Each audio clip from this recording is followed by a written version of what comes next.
kebiasaan bisa menjadi hukum. Wih, menarik nih ya. Jadi kebiasaan kita yang sering kita lakukan itu bisa menjadi produk hukum. Bisa. Itu kan maksud dari topik ini, Bang Patin? Ya, seperti Oke. itu. Jadi hukum ini adalah seperangkat aturan yang dibuat oleh manusia, baik tertulis ataupun tidak tertulis, Ya. kemudian diberlakukan pula kepada manusia, dan apabila ada yang melanggar akan diberikan sanksi tegas terhadap si pelanggar, dan ini harus menjadi sebuah catatan, pemberlakuan sanksi tidak pandang bulu. Begitu ya. Itu kalau kita amati Rata ya. pengertian hukum, ya, pengertian hukum yang kita tangkap. Kemudian ketika hukum ini tertulis, yang kita pahami adalah saat ini undang-undang, ya, begitu ya, ada kitab undang-undang hukum pidana, ada kitab undang-undang hukum perdata, itu kan berupa tertulis. Ada undang-undang penanaman modal, gitu ya, ada undang-undang migas, undang-undang persyaratan terbatas, itu tertulis yang dilahirkan oleh pemerintah berdasarkan usulan dari eksekutif atau berdasarkan inisiatif dari legislatif, DPRD, DPR, gitu ya. Kalau DPRD tingkat daerah, dan itu disahkan atas usulan-usulan itu, menjadilah produk hukum tertulis. Kalaulah kebiasaan bagaimana? Berarti kebiasaan umumnya yang kita tangkap tentang hukum kebiasaan itu adalah hukum adat yang tidak tertulis. Oke. Ternyata hukum adat di bangsa kita di Indonesia Banyak itu termasuk bagian dari hukum positif. Artinya negara kita mengakui terhadap hukum adat. Yang menjadi persoalan adalah hukum adat ini tidak tertulis. Betul. Ketika diberlakukan, maka ketika menjadi sebuah dasar untuk melakukan pembelaan terhadap pemberlakuan hukum adat, mungkin bisa saja orang berdalih ini tidak ada mengikat terhadap hukum secara tertulis. Tapi ingat, negara kita mengakui terhadap hukum adat, hukum kebiasaan yang lahir dari nenek moyang kita, yang berlaku hingga saat ini, dan ada cara pemberian sanksi, dan ada peradilan di internal hukum adat berlaku di suatu daerah itu sendiri. Tapi peradilan di pengadilan nggak ada kan? Tak ada. Cuma bisa saja pengadilan menjadi referensi terhadap putusan-putusan hukum adatnya. Misalnya di suatu kawasan, suatu daerah, suatu desa misalnya, seperti itu kita sempitkan, ada hukum adat yang berlaku di sana. Ketika bagi pencuri di lingkungan itu, maka ada hukum adat yang berlaku. Gitu ya. Lalu ketika hukum adat memutuskan dan tidak ingin memberlakukan terhadap hukum adat untuk pemberian sanksi, bisa saja menjadi sebuah referensi pengadilan. Majelis hakim menyatakan hukum adat ini mungkin tidak diberlakukan, memberlakukan hukum positif, seperti itu. Tapi kalaulah kita mau mengacu kepada hukum adatnya, maka hukum adatlah yang memberikan sanksi.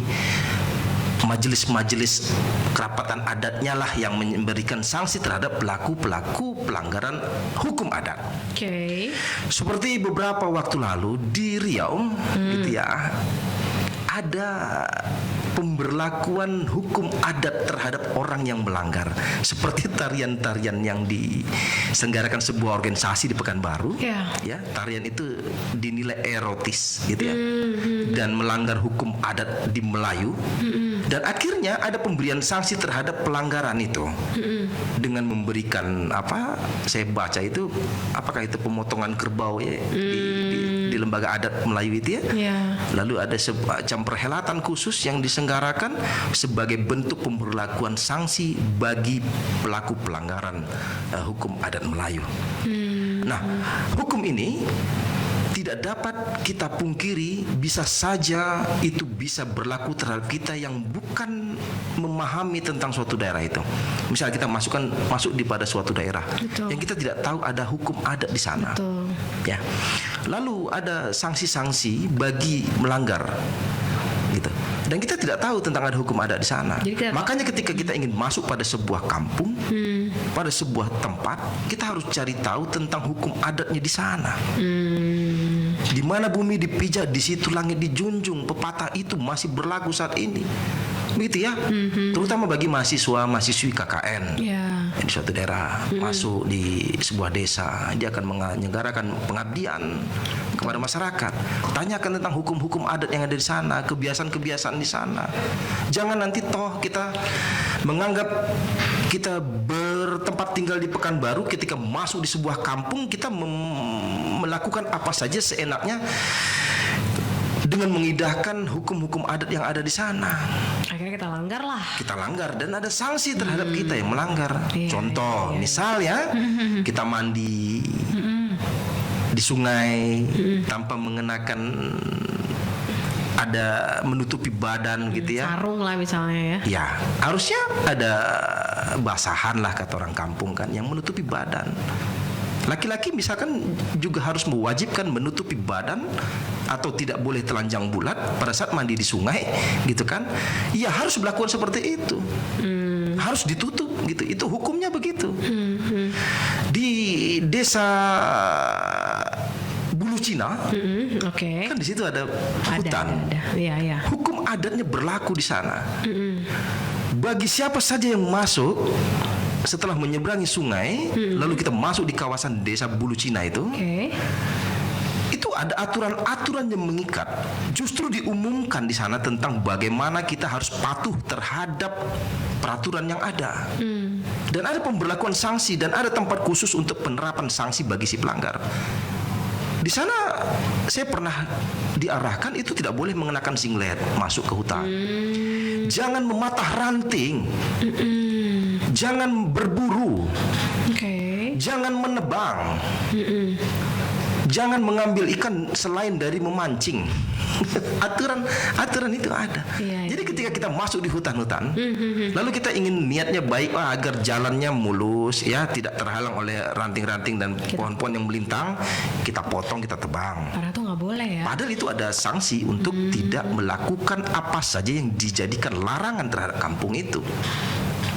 Sampai ke sana kita harus paham. Itu kebiasaan yang lahir dari nenek moyang, lalu masih berlaku sampai saat ini. Dan negara mengakui terhadap hukum-hukum adat yang menjadi sebuah kebiasaan dari nenek-nenek moyang kita. Kita tanpa sadari juga di rumah kita ada hukum kebiasaan. Misal, setiap hari harus bangun jam 5 subuh. Ibadah bagi umat Islam, sholat subuh. Setelah itu kau nyapu, kau nyuci piring. Ada pembagian tugas di sana. Nah itu semacam hukum yang berlaku di tengah perumahan yang mungkin secara internal berlakulah hukum itu. Dan sampai kebiasaan itu terus sampai menggenerasi kepada anak cucu. Karena sudah dibentuk dari kebiasaan-kebiasaan yang ada di rumah. Gitu ya. Itu kebiasaan sudah menjadi bisa hukum. Lalu kebiasaan masyarakat umumnya ketika menemukan jambret gitu kan, menghakimi atau menjumpai pelaku kumpul kebo istilahnya, dia satu rumah tapi bukan muhrim, anak-anak remaja lah hitungan seperti itu ya. Di sebuah kebiasaan di lingkungan masyarakat akan menghakimi kepada pelaku kumpul kebo. Atau ada kebiasaan yang menjadi sebuah hukum yang berlaku di kampung itu, diarak keliling kampung bagi pelaku kumpul kebo. Ada ya? Ada. Dan ada juga ini apakah benar atau tidak di telanjang bulat bagi pelaku kumpul kebo lalu diikat pada sebuah pohon yang banyak semut kerangganya. Oh my god. Angkrang, kalau orang Jawa bilang semut angkrang, kerangga. Jadi diikat pada sebuah pohon, mohon maaf ya, telanjang bulat lalu otomatis ada semut di sana menggigit mereka gitu. Nah itu sanksi terhadap mereka pelaku pelanggar-pelanggar kebiasaan gitu kan. Dan ada kebiasaan-kebiasaan lain yang sudah menjadi hukum yang mungkin baru lahir begitu ya. Dan makanya nanti ketika di dasar hukum perzinahan yang dimasukkan dalam kitab undang-undang hukum pidana adalah salah satu dari pelaku zina sudah kawin atau dua-duanya sudah kawin, diikatkan pada sebuah perkawinan, melakukan hubungan badan layaknya suami istri, dan itu zina yang dimasukkan di dalam kitab undang-undang hukum pidana. Kumpul kebo bagi remaja dua yang tidak diikatkan pada sebuah perkawinan tidak dikategorikan sebagai zina yang dimasukkan dalam kitab undang-undang hukum pidana. Lalu ketika masyarakat menyatakan itu adalah perlakuan zina bagi dua remaja yang tidak diikatkan perkawinan yang sah gitu ya, sekarang sudah menjadi dasar rancangan kitab undang-undang hukum pidana bagi kumpul kebo dua remaja termasuk akan diberikan sebuah sanksi yang tegas terhadap pelaku kumpul kebo. Berarti kan lahir dari sebuah kebiasaan yang baru di masyarakat akan dijadikan produk hukum oleh pemerintah untuk disahkan menjadi hukum yang mengikat. Jadi tidak ada lagi masyarakat menghakimi, masyarakat tidak ada lagi mengikat di pohon terhadap pelaku-pelaku zina atau pelaku kumpul kebo, dan tidak ada mengarak lagi, gitu. Harus seperti itu. Tapi kalau itu hukum adatnya, kalau dinilai bertentangan dengan undang-undang, otomatis ketika mengarak dengan mentelanjang bulat kepada pelaku, secara hukum kan bertentangan dengan hukum positif dia. Main hakim sendiri kan begitu. Pelanggaran HAM juga ya. Pelanggaran HAM, mempermalukan, gitu kan. Itu bisa disangsi itu yang melakukan hukum adat tadi, tetua-tetuanya. Otomatis kan ketika nanti dibuat dasar hukum yang mengikat, tidak ada lagi pemberlakuan hukum adat yang bertentangan dengan pelanggaran HAM. Umumnya hukum adat, kebiasaan-kebiasaan yang lahir dari nenek moyang kita itu tidak memberlakukan seperti sikap yang anarkis, gitu ya. Tapi ada kan? Ya. Di pelosok mana gitu mungkin? Ya, anarkis seperti ini di sebuah kampung di Pulau Irian Jaya. Apakah ini benar? Suku Dani namanya itu ya. Ketika salah satu keluarganya meninggal, salah satu keluarganya yang masih hidup itu memotong jari. Ya.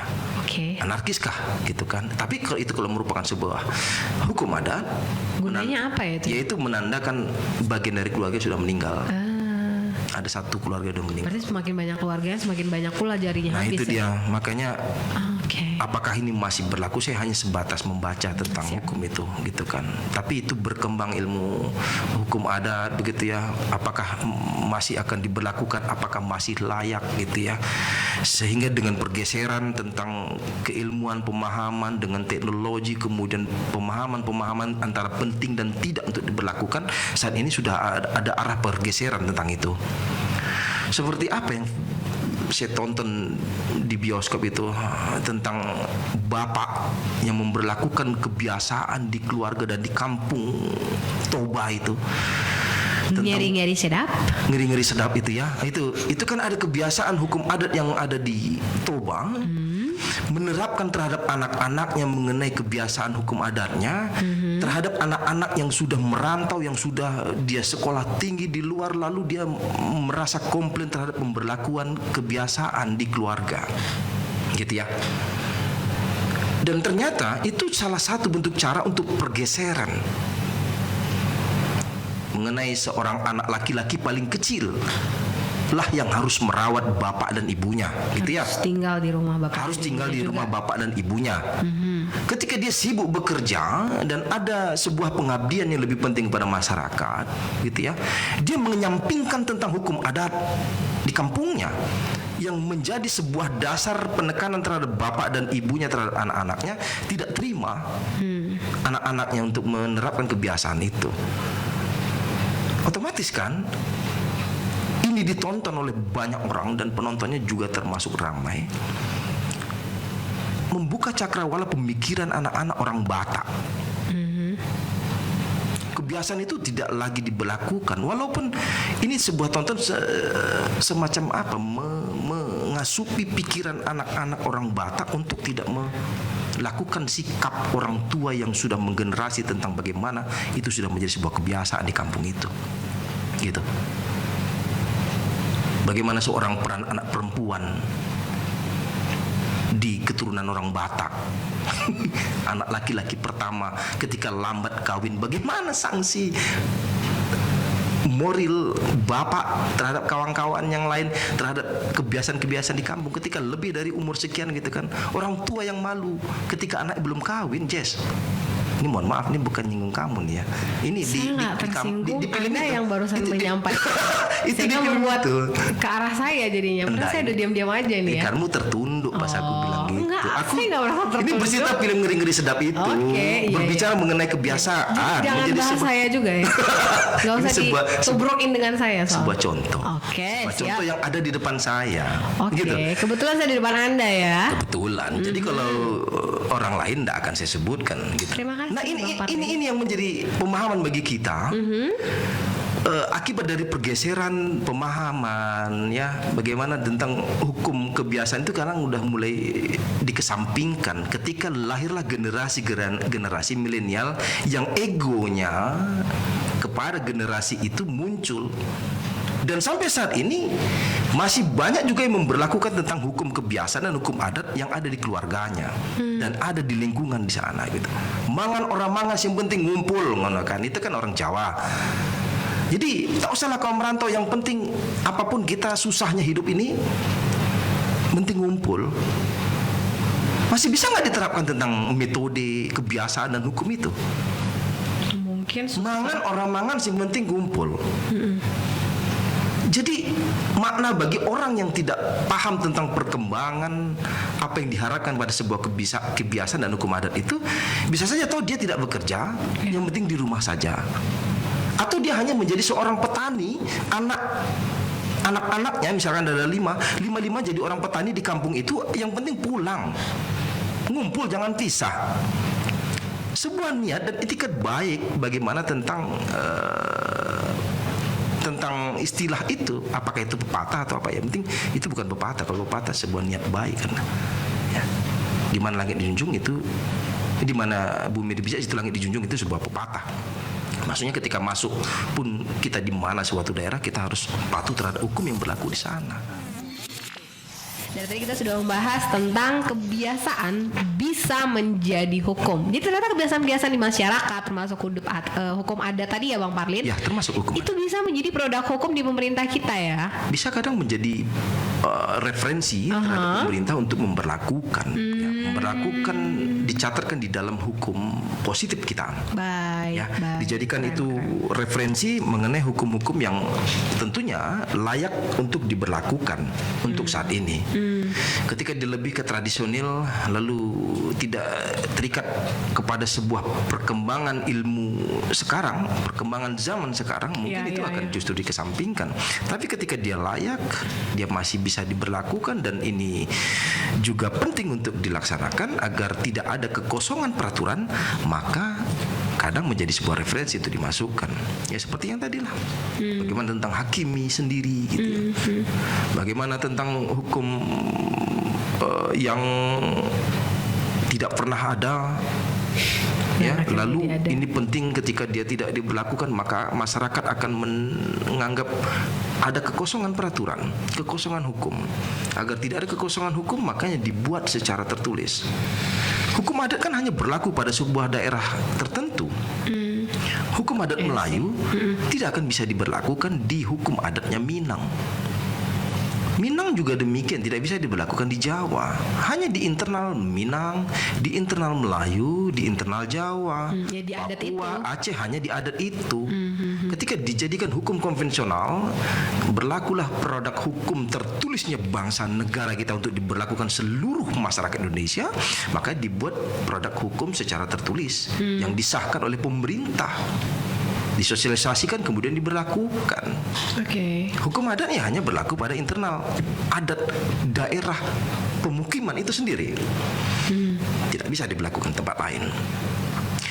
Contoh kebiasaan yang menjadi hukum adat, ketika suku Dani itu wanitanya bertelanjang dada dengan menyelenggarakan tarian-tarian dan perhelatan-perhelatan adat.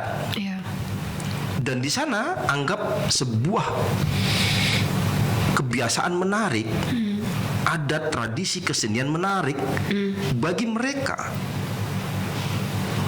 Bagi kita orang Melayu, Minang membuka aurat. Betul. Ya. Adat tradisi Minang ketika ditarikan pada sebuah perhelatan di suku Dani, belum tentu itu sebuah tarian menarik bagi versi mereka. Betul. Karena ada satu tutup aurat dan satu membuka aurat. Itu hukum adat, tidak dianggap sebagai pornografi dan porno aksi. Itulah negara mengakui, gitu. Yang menurut saya pornografi dan porno aksi itu di sepanjang pantai Kuta, kalau di siang hari itu kan banyak orang yang bertelanjang. Itu pelanggaran. Ketika itu ditontonkan, bukan sebuah kebudayaan, bukan sebuah tradisi yang mengikat pada hukum adat sehingga tidak diberikan sanksi ketika ada undang-undang tentang pornografi dan pornoaksi. Ini bagaimana penerapan tentang itu? Yang ada di sepanjang Pantai Kuta, walaupun ada masyarakat juga yang berpakaian tertutup aurat, tapi kan bule-bule sebagian besar berjemur di sana itu membuka aurat bagi kita orang barat, ya. Orang timur. Bagi orang barat adalah hal yang lumrah membuka aurat. Bagi kita tidak. Bagi kita orang timur bertentangan. Gitu. Makanya kalau mau rekreasi ke Bali, kalau tidak mampir di Pantai Kuta untuk melihat yang begitu, sang laki-laki belum sempurna. Gitu karena ya? itu tradisi yang belum bisa ditonton secara umum di kampung kami, gitu kan. Jadi kita ngelihatnya masih wah gitu ya. Wah, di Sumatera mana ada itu? Oke. Mana ada? Walaupun Pantai Rupat ada wacana untuk akan dibuat seperti itu bertentangan dengan kebudayaan Melayu. Mungkin akan sulit. Dulu wacana itu. Iya ya. Wacana. Sulit diberlakukan. Kenapa? Kebiasaan hukum adat kita tidak menganggap itu sebuah tradisi yang sopan santun, adat istiadatnya dilanggar Melayu ketika ya. diberlakukan. Kita orang Melayu. Iya ya. Minang pantang itu. Ke aurat itu.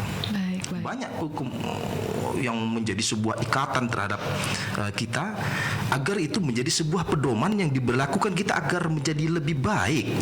Sopan santun, bagaimana cara adatnya makan. Itu ya. Saya pernah melihat sebuah kenduri ya, kalau kita makan tempat orang Minang itu. Itu wanita-wanitanya itu tidak akan mau makan sebelum bapak-bapaknya selesai makan. Oh gitu. Iya. Dia hanya menonton, kadang dia ngobrol di dapur atau duduk di samping-samping gitu. Udah selesai bapak-bapaknya makan, lalu dia justru mengangkat piring-piring sisa makan bapak-bapak itu untuk dicuci di kemudian setelah beres semuanya, baru dia makan di belakang, tidak makan di samping bapak ibu. Ya, ada bapak-bapak kenduri tidak makan di sana. Tapi ada sebagian daerah yang di kita Pekanbaru makannya sama-sama tau.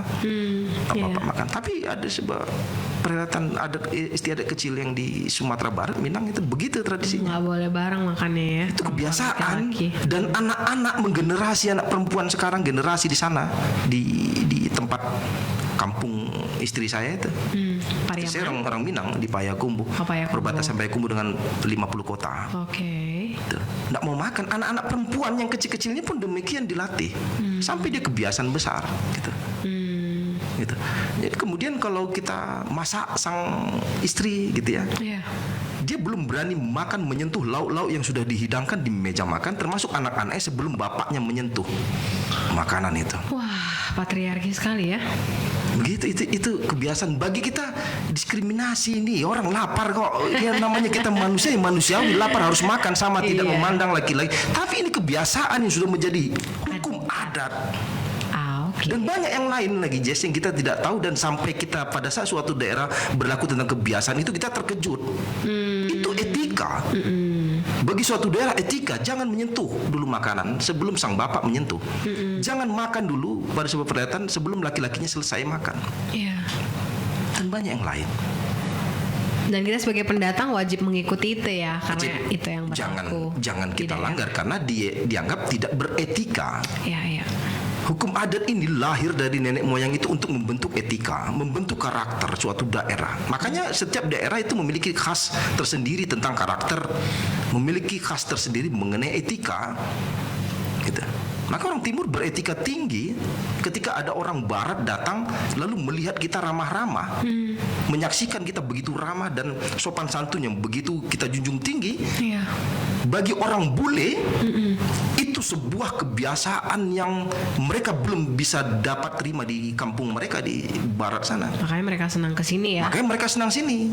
Sopan, lalu ramah ketika dia bertanya, lalu ditunjukkan sampai apa. Kalau di bule di sana ketika bertanya belum tentu kita mau mengantarkan sampai kepada tujuan. Lalu kalau ngobrol belum tentu sambil senyum. Gitu. Sikap itu terlihat murni itu. Makanya bangga kita bangsa Indonesia dengan keramahan itu. Jadi tradisi kebiasaan ramah, sopan santun ketika ini terus ditanamkan kepada anak-anak kita, makanya orang lain menganggap ini sebuah daerah, sebuah negara istimewa yang tidak dimiliki oleh negara-negara lain. Gitu. Ini penting bagi untuk kita lestarikan ya. Dan bagi perkembangan tentang keetikaan, justru ada sebuah pernyataan mengenai tingginya seseorang ilmu, ya, tingginya pendidikan seseorang. Itu tidak akan pernah dipandang ketika dia tidak memiliki etika baik. Betul. Biarlah etikanya baik, tapi dia tidak berpendidikan tinggi, dia akan justru menjadi sebuah patokan utama untuk menjadi orang yang dapat dihargai. Gitu. Ternyata etika itu sangat dijunjung tinggi ketimbang dari ilmu. Jadi ketika berilmu tinggi, berpendidikan tinggi, bergelar banyak tapi tidak beretika, tetap aja tidak dipandang. Dan justru akan lebih baik ketika berilmu tinggi, berpendidikan tinggi, bergelar tinggi, dan beretika. Saya kebetulan mengajar hukum etika dan profesi dari 2008 sampai sekarang di beberapa kampus. Jadi pemahaman tentang etika, kebiasaan, dan hukum adat ini selalu saya kedepankan. Sama seperti halnya selalu saya sampaikan ketika tidak memiliki jiwa senyum, tak usah berdagang. Kalau tidak memiliki jiwa ramah, tak usah jualan. Karena itu harus dimiliki. Harus. Jadi pedagang dengan wajah manyun, oke, dia datang hari itu, besok dia bersumpah tidak akan mau datang. Gitu ya. Orang ramah diimbangi, udah enak, ramah gitu kan. Makanya ada jualan handphone. Saya punya langganan. Padahal sederetan tenan-tenan itu semua jual handphone. Tapi Anda memilih dia. Harga sama semua, Jess. Kenapa saya hadir ke sana? Karena dia pintar dalam berjualan itu. Mengenai etika. Jualan harga sama, nggak ada itu keistimewaan dari apa. Dia pintar sama pelanggan. Karena dia beretika, baik, ramah, lalu dilayani sampai selesai tanpa mengeluh. Itu yang menjadi daya tarik. Kalau tidak ada ramah, tidak ada senyum, nggak usah jualan. Jadi orang pekerjaan yang pasif tidak membutuhkan senyum dan keramahan. Apakah menjadi editor? Apakah menjadi seorang penulis? Ya kan diam aja kan? Iya, admin mungkin. Admin penting. Kan biasa di depan atasannya bertanya bagaimana? Atasannya bertanya bagaimana kalau nggak punya ramah etika. Gitu ya. Tapi kalau editor gitu kan dia nggak butuh. Udah siap Pak, kliennya gitu kan. Udah siap videonya, sudah selesai promo jingle, kalau berapa ini udah selesai, udah nggak butuh keramahan terhadap Mbak Inel, terhadap Mbak Trisna, nggak butuh dia. Pengacara perlu nggak ya? Pengacara wajib. Perlu banget ya. Modal pengacara itu justru harus complicated. Selain ramah, dia dari awal sudah bisa melindungi, ya, harus penampilan bagus, kemudian harus rajin membaca, harus banyak pengalaman di lapangan tentang bagaimana referensi ketika klien bertanya pada sebuah kasus. Iya. Penting. Jadi bagaimana klien datang dan ini belum kenal, dia sudah merasa terlindungi. Perasaan itu bisa nggak itu? Jadi bersyukur nama saya perlindungan belum masuk, sudah dia tahu perlindungan memiliki tugas dan kewajiban berat dengan nama yang diembannya. Soalnya Anda memang terlahir dan ditakdirkan untuk melindungi ya, Pak Parlin. Makanya berat ketika nama itu harus sesuai makna. Jadi kalau saya tidak melindungi, tidak sesuai dengan namanya Pak Parlin, jadi tersebar tentang perlindungan yang tidak melindungi gitu. Iya. Jadi azas-azas ini kita mau masukkan unsur-unsur di dalam hukum adat itu, Jess, ya. Secara teori itu ada kepercayaan. Yang pertama ya, mengenai unsur-unsur hukum adat itu pertama tentang kepercayaan. Jadi ketika ada nenek moyang terus-menerus memberikan pemahaman, memberikan tradisi yang generasi sampai terus ke anak cucu, maka kepercayaan menjadi sebuah dasar untuk memberlakukan tentang hukum kebiasaan itu.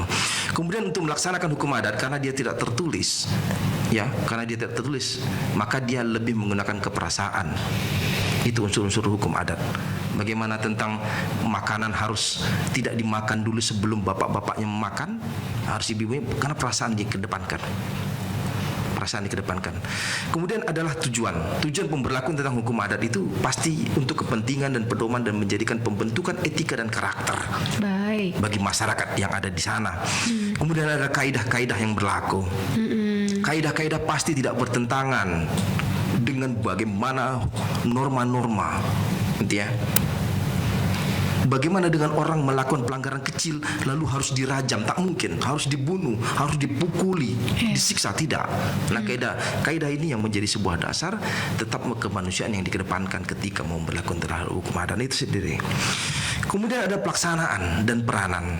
Ya, pelaksanaan peranan ini tentu harus dilaksanakan secara tradisional dan menggenerasi agar dia terus eksis di dalam pelaksanaan hukum adat. Saat ini penting atau tidak tentang hukum adat? Masih penting.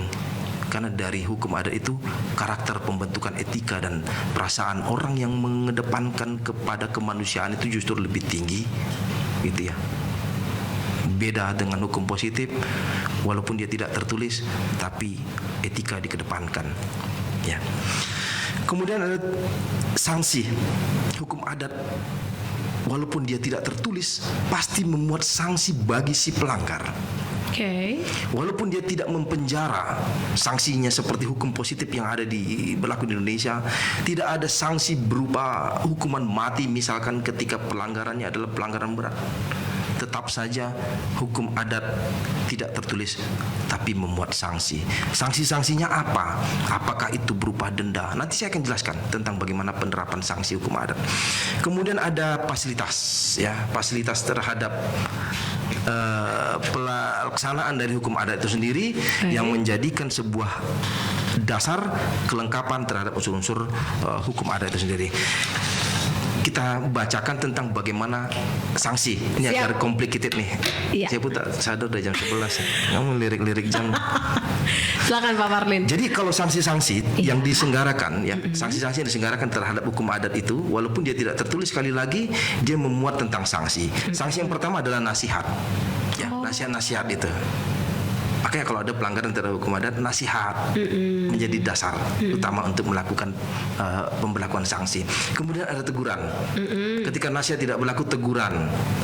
Kau macam mana, nak? Kau kemarin melakukan ini, kesalahan ini terhadap hukum adat. Nah, dari nasihati jangan dilakukan, kau lakukan kembali. Teguran nih. Kemudian ada pernyataan permintaan maaf. Nah, bentuk sanksi-sanksinya seperti itu, tidak ada diberlakukan di hukum positif kita. Kemudian ada denda. Denda ini material kah? Iya, denda material. Kadang ada digantikan dengan beras, kadang digantikan dengan ubi, atau dia gantikan dengan kerbau. Kemudian denda ini bisa saja berupa hewan disembelih dan untuk dimakan secara bersama-sama di kampung sebagai bentuk permintaan maaf tadi atas kesalahan yang dilakukan. Itu karena ada di Pekanbaru sudah dilakukan itu terhadap tarian erotis pada sebuah organisasi kegiatan itu. Kemudian ada ganti kerugian. Ya, ganti kerugian misalkan kerusakan alam yang dilakukannya di suatu desa, dia nebang pohon, lalu dia harus mengganti kerugian terhadap kerusakan pohon yang ditebang, yang dianggap larangan bagi kampung itu. Kemudian bisa saja dikucilkan oleh masyarakat. Ada sanksi itu. Jadi sanksi-sanksi seperti itu dikucilkan di tengah masyarakat karena dia peka betul telinga badak. Udah ditegur berapa kali, diberikan nasihat berapa kali, dia tidak juga mengindahkan terhadap teguran dan nasihat-nasihat itu, maka dikucilkan dari tengah masyarakat. Kemudian dikeluarkan dari masyarakat. Dari kampung itu. Saya punya cerita dan ini katanya kisah nyata. Seorang pejabat kita di Pekanbaru ini itu pernah diusir dari kampung akibat dia kawin nikah sesama suku. Nggak boleh harusnya. Di Riau ini ada suku namanya suku Domo dan suku Melayu ya di sebuah kampung. Jadi ketika suku Domo tidak boleh nikah sama suku Domo, laki perempuannya harus sama Melayu. Jadi dia nekat tetap nikah sesama suku. Apakah Domo sama Domo, Melayu sama Melayu. Karena itu bertentangan dengan hukum adat, dia diusir dari kampung itu. Dia lebih mempertahankan tentang hubungan perkawinan mereka, lebih mempertahankan tentang hubungan keduanya. Walaupun hukum adat itu dia langgar, dia siap menerima konsekuensi, dia diusir dari kampung. Kemudian pencabutan gelar adat, pencabutan gelar adat di Sumatera Barat, gitu ya. Saya dapat informasi mantan apakah Kapoldanya gitu ya, atau mantan Kapolda akan dicabut gelar adat yang pernah diberikan oleh kerapatan adat yang ada di Sumatera Barat karena dinilai bertentangan dengan hukum positif gitu ya. Karena dia itu ya menjual narkoba itu ya. Iya, seperti itu. Jadi kemudian ada sanksi-sanksi lain yang ditentukan setempat yang secara pemahaman pemberlakuan sanksi ada di daerah itu sendiri.